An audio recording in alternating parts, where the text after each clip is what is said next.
Hello everybody and welcome back to another figure review. Today we're going to take a close look at our Hammond Collection, Therizinosaurus. Again, continuing on this side quest of getting, Jurassic World or Jurassic Park figures with the Hammond Collection line. For a while, they did take a while to, release new figures or showcase new figures. But I guess they were working hard sculpting this guy and articulating this guy, but not only this guy, but the Giga as well, which will be the next thing I review after this guy. But here's our Hammond Collection logo, the front of the box, a nice window showing our big turkey there. Hammond Collection there, the top, Jurassic World Dominion, a very controversial movie that kind of split up the fan base. I personally loved the movie. Yeah, I liked the movie. I didn't really have too much to complain about. The dinosaurs were great. I enjoyed the movie, which a lot of people didn't, and I understand why. But we'll just have to agree to disagree. Everybody has their own opinions and whatnot, but here's the back of the box. A little read up for the Therizinosaurus there. Nice promo shot, and then it is showcasing the glass eye. This guy does have the glass eye, and other figures that are releasing sort of the same time, sort of the same wave. Really looking forward to the Pyroraptor. I really love that design. Although the articulation seems a little wonky with that guy, but hopefully he turns out great. That being said, I'm gonna crack him out of his box and we'll get straight into details and the articulation. As you can see, this is Therizinosaurus in its tray.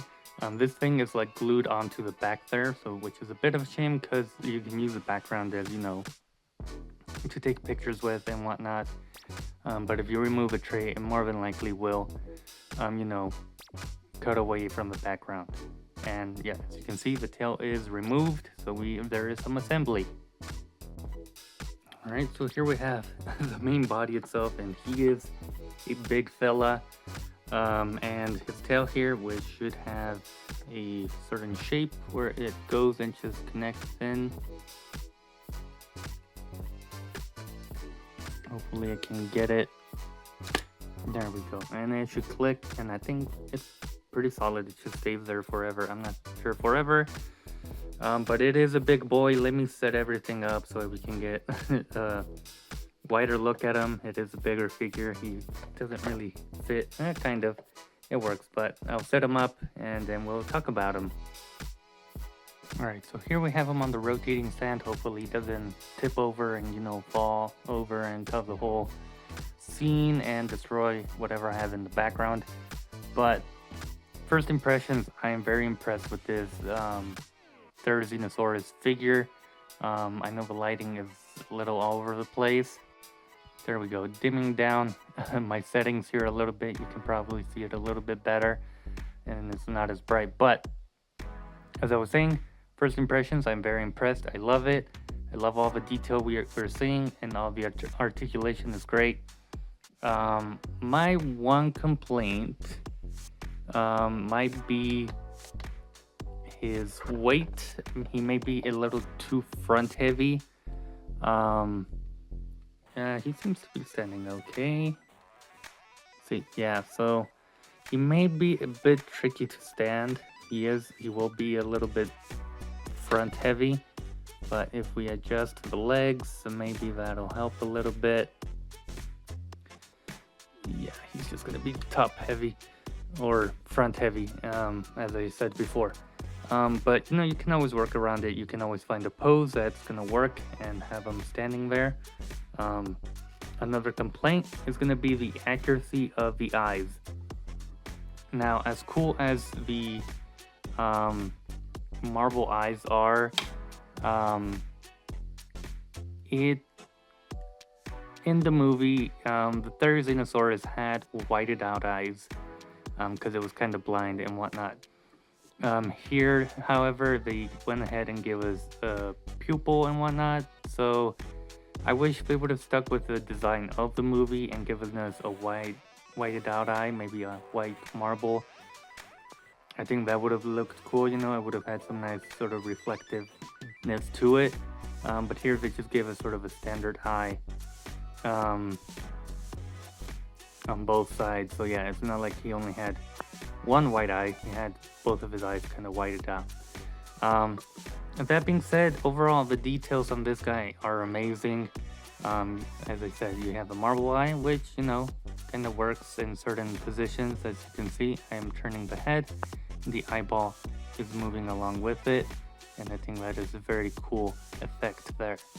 The mouth opens up. You have his teeth, his tongue, teeth at the top, and in a nice sort of bumpiness there on the eyebrows or ridges. I don't know my proper terminology, but dinosaur fans can correct me. You have his beak there, nice sculpted, nice skin there, and just nice feathering all the way down. And then you have this sort of other kind of skin texture going down the belly there, all the way through to the tail. And then, you know, you get to more like sort of chicken, standard dinosaur legs here.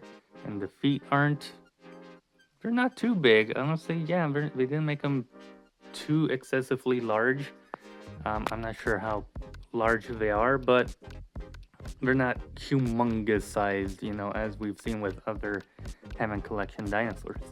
But continuing on with the feathering, you can see it going down here with the red, nice sort of darkish blue, and it goes all the way through the tail. And I think they did a good job here transitioning from the body to the tail. Usually, you know, there's some wonkiness going on there, but here it looks great.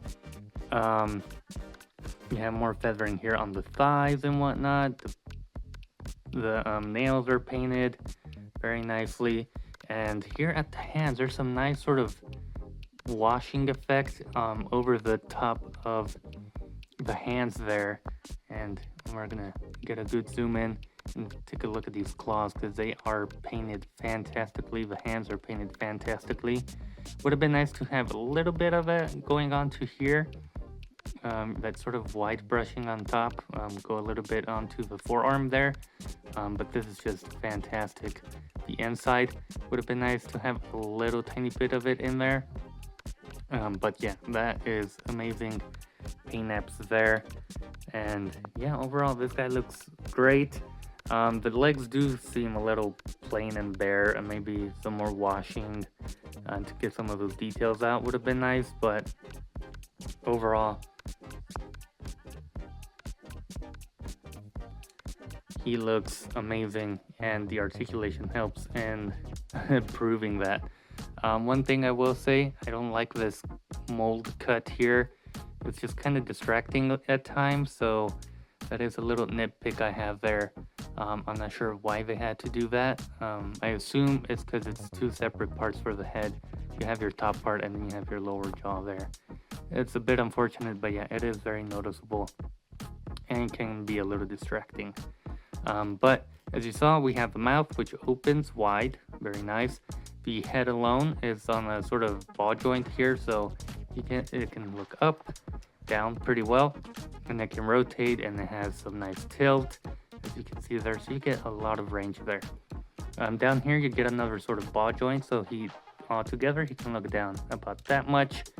He can look up about that much. And again, it rotates, it tilts and everything. You get a lot of great range there. Fantastic for posing. The arms extend outwards about that much, and they do rotate all the way around. You have a hinge here at his elbow and a swivel in there. The hands also swivel, and each of his claws can bend in about that much and outward about that much, and each one of them can rotate in there as well. So nice articulation there for the hands, his powerful weapons.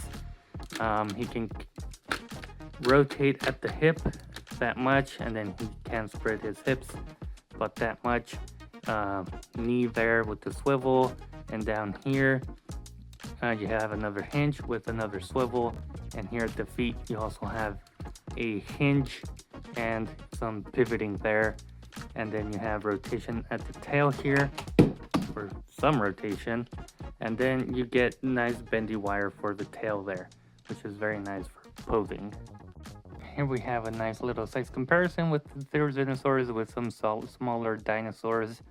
You can see how tall a Dimetrodon and Dilophosaurus are compared to it. Those are some dinosaurs that were featured in the Dominion movie. I think they scale well. I mean, we never really saw them side to side in the movie, and he's also in a very upright position, but you can see he can stand on his own.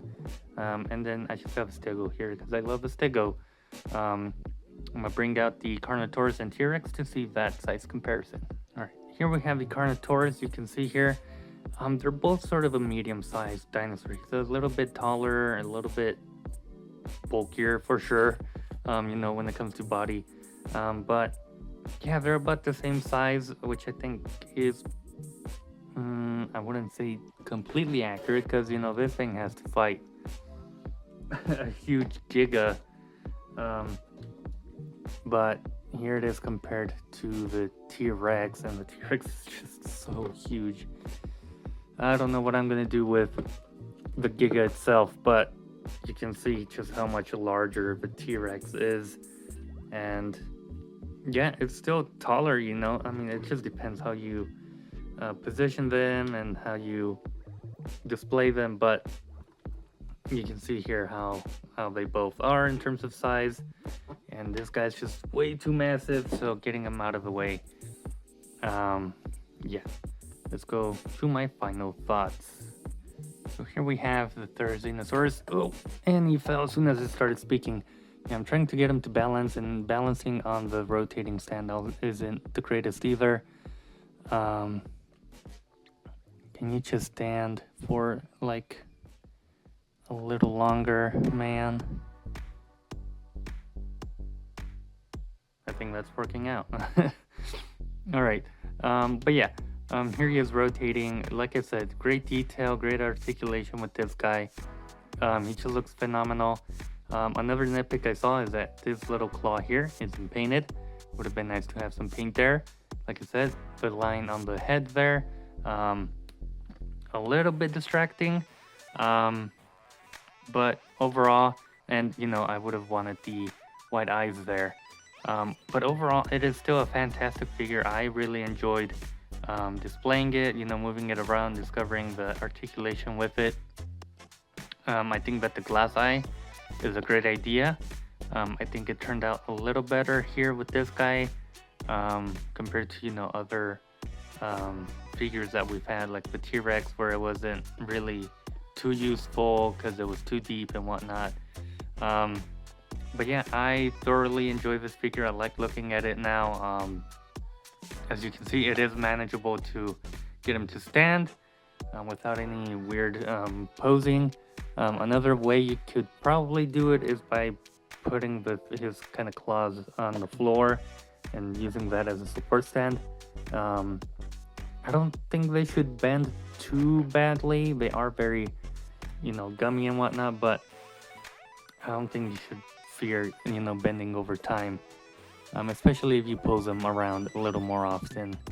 But with that being said, I hope you guys enjoyed this figure review, and I'll see you guys in the next video where we take a good look at our big boy, the Giga.